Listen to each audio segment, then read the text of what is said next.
अस्सलाम वालेकुम दोस्तों, मेरा नाम डॉक्टर लियसगर है और आज की इस वीडियो में हम डिस्कस करने जा रहे हैं इफ्यूजन और डिफ्यूजन के दरमियान डिफरेंस को।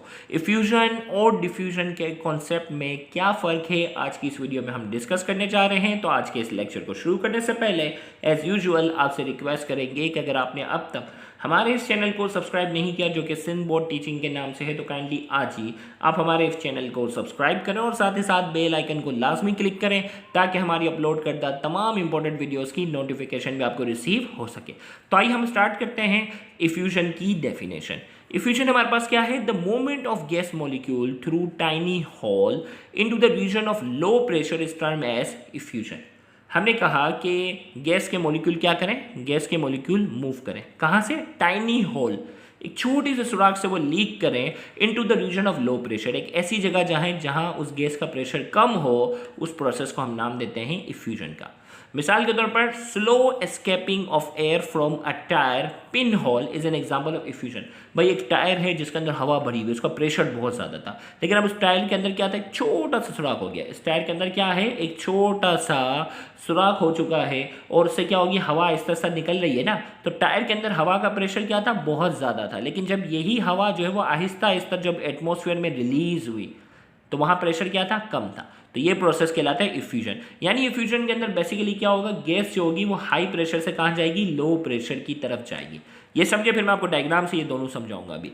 डिफ्यूजन की हम बात करते हैं, the process in which molecule of different gases homogeneously intermix with each other is known as diffusion. Diffusion क्या होगा? वो प्रोसेस जिसमें मॉलिक्यूल के डिफरेंट गैसेस के जो मॉलिक्यूल होंगे वो होमोजीनियसली, यानी प्रेशर का डिफरेंस नहीं होगा, प्रेशर एक जैसा ही होगा और वो होमोजीनियसली जो होंगे वो आपस में मिक्स हो जाते हैं, उसे हम कहते हैं डिफ्यूजन। मिसाल के तौर पर the spreading of fragrance of rose flower और perfume is because of diffusion. यहाँ हमने कहा कि जो खुशबू होती है ना रोज़ फ्लावर की या किसी परफ्यूम की, वो फैलती है तो वो किस वजह से होती है? वो डिफ्यूजन की वजह से होती है। नोट करके यहाँ कहा lighter gases diffuse more rapidly than heavier gas. वो गैसेस जो हल्की होंगी, मिसाल के तौर पर हाइड्रोजन की डिफ्यूजन सबसे ज़्यादा होगी, फिर हीलियम की होगी। तो जो गैस जितनी ज़्यादा हल्की होगी उसकी डिफ्यूजन की जो सलाहियत होगी वो ज़्यादा होगी एज कम्पेयर हैवी गैसेस के मुकाबले में। अब देखिए इन दोनों को मैं कॉन्सेप्ट जो है वो आपकी बुक की डायग्राम से मैं थोड़ा समझाता हूँ ताकि आपको ये कॉन्सेप्ट क्लियर हो। अब अगर आप बुक में देखें, इन्होंने यहाँ जो है वो एक्सप्लेन किया हुआ है इस डायग्राम को।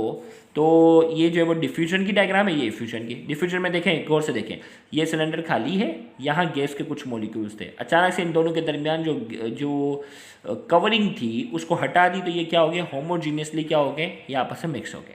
जबकि इफ्यूजन के अंदर क्या हो रहा है कि ये कवरिंग थी, उसमें एक छोटा सा सुराख है, उस सुराख को हमने क्या कर दिया? खोल दिया। तो इस छोटे से सुराख से जो यहाँ प्रेशर हाई था, यहाँ प्रेशर क्या है? लो है।